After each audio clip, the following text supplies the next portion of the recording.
Phone tapping మీద రోత రోత రాతలు రాసిండ్రని మహా టీవీ మీద దాడి చేసిండ్రు కదా బీఆర్ఎస్ పార్టీ కార్యకర్తలు. హాగో దాని మీద అట్లా చేయొద్దు, మీడియా అంటే గౌరవం లేకుండా చేయొద్దని చాలా మంది చెప్పిండ్రు కదా. ఇక వాళ్ళకు సురసుర సురుకులు దాకేటట్టు గట్టి సమాధానాలు ఇస్తున్నాడు మాజీ మంత్రి జగదీష్ రెడ్డి.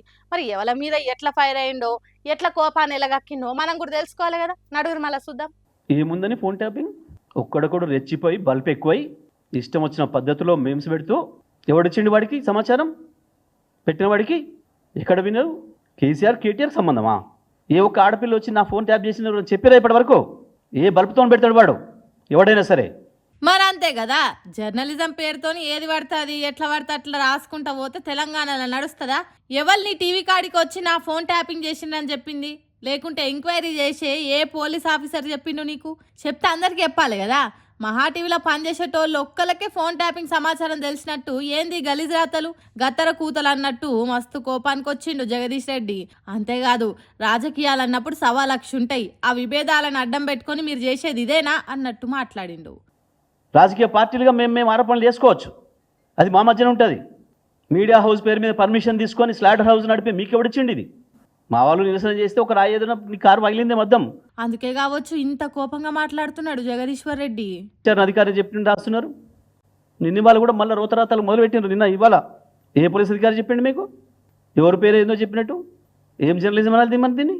నిజమే, నీ ఆయుధంతో నీ ఇష్టం వచ్చినట్టుగా నరికేస్తున్నావు మమ్మల్ని. జర్నలిజం విలువలు లేకుండా చేస్తున్నారు. ఎటువంటి సమాచారం లేకుండానే, ఎలాంటి ఆధారం అందకుండానే నీతి తప్పిన రోతరాతలు రాస్తే అదేం జర్నలిజం అని ముక్కులు ఉప్పించుకుంటా కోపాన్ని ఎల్లగక్కిండు. ఇదిగాక రాజకీయ లీడర్ల ఫోన్లు కూడా ట్యాపింగ్ చేసిండ్రని చెప్తుర్రు. వాళ్ళ ముచ్చట చెప్తా ఇనుండ్రని ఆ ట్యాప్ ముచ్చట కూడా చెప్పిండు. వీడు ఒక్కడు చక్కగా బయట మాట్లాడితేనే వినలేము, ఒక్కసారి ఇంటి అర్థం కాదు మన భాష. వీళ్ళు ఇక ఫోన్ లేని తరించి ఉందా మాకు టైము? వీళ్ళ చక్కదనాలకి ఇంత పొద్దు ఎగిరిపడుతున్న మునగాళ్ళు. వీళ్ళ భాష వీళ్ళు మాట్లాడింది ఒక్కసారికి ఎవరికి అర్థం కాదు, మామూలుగా మాట్లాడితేనే. వీళ్ళ తన్ననాలు కట్ట ఇంకా వీళ్ళ ఫోన్ సంభాషణలు ఏమైనట్టు మేము వీళ్ళ మొక్కలకి. ఎవరి గురించి అన్నాడు అర్థమైందా? మాకైతే తెలియలేదు, కానీ మీకేమన్నా అర్థమైతే కామెంట్లలో పెట్టుండ్రి. ఇక తర్వాత మహా టీవీ మీద జరిగిన దాడిని ఖండించిన వాళ్ళ ముచ్చట్లు ముందటేసుకున్నాడు. చాలా నీతి సూత్రాలు మాట్లాడుతున్నారు. ఒక్కడొక్కడు ఎక్కడి నీతులు చెప్తున్నారు. అబ్బా అబ్బా అబ్బా అబ్బా. హరిశ్చంద్రులకు అన్నలైనరు, రాముల వారికి అన్నలైనరు ఒకడొక్కడు. మీ భాగవతాలు, మీ చక్కదనాలు, మీడియా పట్ల మీకున్న గౌరవాలు ఏమని తగలబెట్టించారు డక్కన్ క్రానికల్ ఆఫీస్ని? నిన్న నీతి సూత్రాలు వల్లించటనే కదా డక్కన్ క్రానికల్ ఆఫీస్ని తగలబెట్టించింది. ఎందుకు ఆంధ్రప్రదేశ్లో ఇవాళ ఇంకా దాడులు జరుగుతున్నాయి? ఒక ఛానల్ని మొత్తమే నిషేధం పెట్టి రాణిస్తలేరు నీతుల నాయుడు గారు. 2 నిమిషాల్లోనే తెలిసింది నీకు. ఇక్కడ పూర్తి కాకముందే, మా పిల్లల నిరసన పూర్తి కాకముందే తెలిసేసింది నీకు సమాచారము. ఎట్లా తెలిసింది? నీది కాబట్టి, జరుగుతున్నదంతా నీది కాబట్టి, నీ నీడలో నడుస్తుంది కాబట్టి, నీ డైరెక్షన్లో, నీ కన్సర్న్లో నడుస్తుంది కాబట్టి తెలిసింది ఆ నిమిషంలో. ఇదంతా చేపించి మళ్ళా నీతులు మాట్లాడుతున్నావా అని చంద్రబాబుని అంటున్నాడు. ఇక్కడ దక్కన్ క్రానికల్ మీద తెలుగుదేశం కార్యకర్తలు దాడి చేసినప్పుడు ఎందుకు ఖండించలేదు? అది మీడియా కాదు, మహా టీవీ ఒక్కటే మీడియానా అన్నట్టు బాబు గారికి సురుకులు పెట్టిండు. తర్వాత కడుమోళ్ళను కూడా అరుచుకుండు. ఆయన పవన్ కళ్యాణ్ అట పాపం వారు నీతులు చెప్తారు. ఇక బీజేపీ వాళ్ళు పాపం వాళ్ళైతే ఇంకా హంతకుడే మళ్ళీ సావుకాడికి వచ్చి ఏడ్చినట్టుంటే వాళ్ళ ముచ్చట. ఏదో నీకు మాట్లాడలేదు అన్నాడు పిల్లగాడు చంద్రగుప్త ఛానల్ అని. బండి సంజయ్కి మాట్లాడరాలేదు అన్నాడు. నిజమే, నీ మాట అర్థం కాక తత్తర బిత్తర నుండి వాళ్ళు అన్నాడేమో.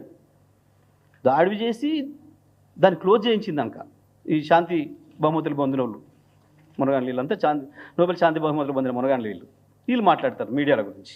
ఇవాళ మా వాళ్ళు నిరసన తెలిపితే మీకు నీతి గుర్తుకొచ్చిందా? అంతకుముందు జరిగిన దాని మీద ఒక్కసారి కూడా నోరు వెగలలేదు ఎందుకు అంటున్నాడు. చేయలేదే, మేమే దాడి చేయలేదే. ఇంకా దాడి ఎక్కడ చేసినాం? నిరసన చెప్పొచ్చారు మా పిల్లలు, వాళ్ళదైన పద్ధతిలో నిరసన చెప్పొచ్చిండ్రు. నిరసన కోసం పోయిన వాళ్ళకు కోపం వచ్చినట్టున్నది, అదేదో తొట్లు గిట్ల ఎత్తేసిండ్రు, దానికి దాడి అంటే ఎట్లా? ఇంకా మేమే దాడి చేయలేదు అంటున్నాడు. మహా టీవీ కాడ చేసింది దాడి కాదంటున్నాడు. అంటే ఓగాల దాడి చేస్తే ఇంకెట్లుంటుందో ఏమో. మహా టీవీ వాళ్ళు ప్రెస్ కౌన్సిల్కు పోతా అంటుర్రు, దానికి ఏమంటారని విలేకరు అడిగితే ప్రెస్ కౌన్సిల్కి వెళ్ళమని అంటే నన్ను ఇష్టం వచ్చినట్టు రాసి నన్ను వెళ్ళమనేది ఎందుకు? వెళ్ళు, ప్రెస్ కౌన్సిల్కి కూడొద్దన్నాడు.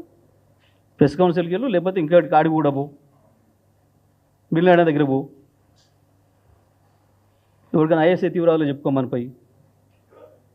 చెప్పుకోండ్రి, ఎవరికి చెప్పుకుంటారో చెప్పుకోండ్రి, కానీ సోంటి రాతలు రాసి మా ఇష్టం ఉన్నట్టు చేస్తామంటే ఊకోమంటుండు. దీని మీద ఇంకా కఠిన చర్యలు ఏమన్నా ఉంటాయా అంటే ఓకే ఉంటాయి, ఎందుకు ఉండవు? మావి కూడా ఇంకా కఠినంగా ఉంటాయి, మావి కూడా ఇంకా కఠినంగానే ఉంటాయి. ఈ కఠినాలకి ఏం భయపడడానికి లేము. వీళ్ళకంటే మొనగాలే కదా, వీళ్ళ బాసులే కదా, మేము ఎదుర్కొని వచ్చింది వీళ్ళ బాసులను కదా. వాళ్ళు తయారు చేసిన బొమ్మలు ఇవి, వాళ్ళు తయారు చేసిన బొమ్మలు కదా ఇవి. వీళ్ళ బాసుల నుంచి కదా కేసీఆర్ తెలంగాణ విముక్తి చేసి తీసుకొచ్చిండు. అంత పెద్ద పోరాటం చేసినోళ్ళు వాళ్ళే చేస్తామంటే చూసుకుంటూ ఊకుంటామా? ఉడత ఊపులకు తాటాకు సప్పుళ్లకు అస్సలు భయపడమన్నట్టు గట్టి వార్నింగ్లే ఇచ్చిండు. మేమేం చేయాలనో మాకు తెలుసు, ఎప్పుడు చేయాలనో కూడా తెలుసు. అంటే అధికారం వచ్చినాక మేమేందో చూపిస్తామని అంటలేమని కూడా అన్నాడు. మేము అది కూడా చెప్తాను, అప్పటిదాకా అవుతామని కూడా అంటలే నేను.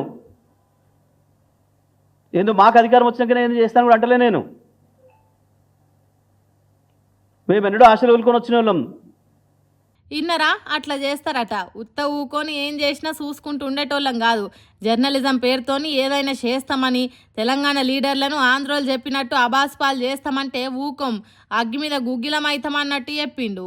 మరి మహా టీవీ న్యూస్ ముచ్చట బీఆర్ఎస్ పార్టోలు చేస్తున్న నిరసన దాడులు ఎంత దూరం పోతాయో ఏమైతాయో చూడాలిగా. BJP party MP Etela Rajender mike పట్టుకుంటే ఓ పద్ధతి ప్రకారం మాట్లాడినట్టు సద్విమర్శ చేసినట్టు అనిపిస్తుంది. కానీ ఈ నడుమ ఎందుకో బాగా కోపానికి వస్తున్నది ఈటలకు. ఒక్క బూత్ పదం మాట్లాడనోడు ఎందుకో జరంత నోరు జారినట్టే కొడుతున్నాడు. మరి ఈటల రాజేందర్ కోపం మతలబు ఏందో ఒకసారి ఆడుచుకొని వద్దాం పాన్రి. జీవో నంబర్ 58, జీవో నంబర్ 59లో వాళ్ళ ల్యాండ్ 6 ఎకరాలు ఉంటుంది.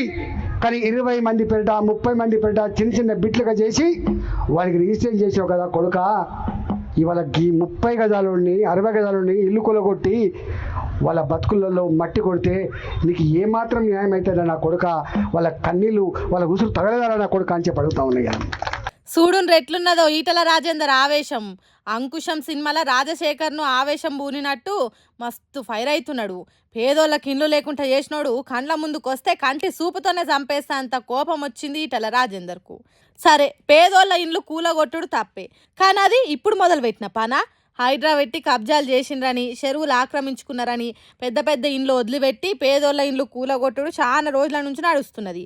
కానీ ఇప్పుడే ఎందుకు రాజేందర్కు కోపం గింతగానం వచ్చింది? నా కొడుక, నా బిడ్డ అనేంత రేషం ఎందుకు వచ్చింది? ఎందుకంటే ఆశించి వస్తుంది అనుకున్న అధ్యక్ష పదవి రాలేదు కాబట్టే ఇంతగానం కోపం వచ్చినట్టున్నదని అంటారు కొంతమంది. పార్టీ పగ్గాలు చేతికొస్తే మంచిగుండు, కార్యకర్తలను కంట్రోల్ చేసినట్టుండు, ఎప్పటికీ వార్తలల్లో నిలిచేటట్టు ఉండేది. కానీ పాపం అధ్యక్ష పదవి రాలేదన్న కోపంతో ఇంత కోపం వచ్చినట్టున్నదని అంటుర్రు. లేకుంటేంది ఎప్పటి తిరగనే సాదాసీదాగా మాట్లాడేటోడు కావచ్చని అంటుర్రు. ఇక ఇంకొందరు అవేం కాదు, ఎప్పటి నుంచో ఈటల రాజేందర్ హైడ్రా మీద పేదోళ్ళ గుడిసెలు గూలగొట్టిన దాని మీద మస్తు ఫైర్ అవుతున్నాడు. వెనకమర్ల ప్రభాకర్ ఉన్నా కూడా హైడ్రా పేరుతోని పేదోళ్ళకి ఇండ్లు లేకుండా చేస్తున్న దాన్ని గట్టిగా చెప్పిండు. ఇదే ముచ్చట మీద పార్టీ కొట్లాట చేస్తే మంచిగా ఉంటుంది అన్నట్టు చెప్పకనే చెప్పిండు ఈటల. ఇంకేమన్నాడో కూడా ఇనుండ్రి. నేను అడుగుతా ఉన్నా, 30 గజాలలో 60 గజాలలో ఇల్లు కట్టుకుంటాడు ఉన్నోడా లేనోడా? మూర్ఖుల్లారా కనబడతలే అని చెప్పి అడుగుతున్నా. ఇంత మా ప్రభాకర్ ఒక మాట చెప్పిండు, బంజారా హిల్స్లో ఒక్కొక్క ఎకరం 50 కోట్లు 60 కోట్లు 100 కోట్లు గా భూములని నీ పార్టీ నాయకులు డబ్బున్నోళ్ళు కలిగినోళ్ళు ఇవాళ అధికారంలో ఉన్నోళ్ళు ఆక్రమించుకుంటే దాన్ని రెగ్యులరైజ్ చేయడానికి ఇన్నరా 30-60 గజాలల్లా ఇండ్లు కట్టుకుంటే పేదోడు కాదా? అది కండ్లకు కనిపిస్తలేదా అంటున్నాడు.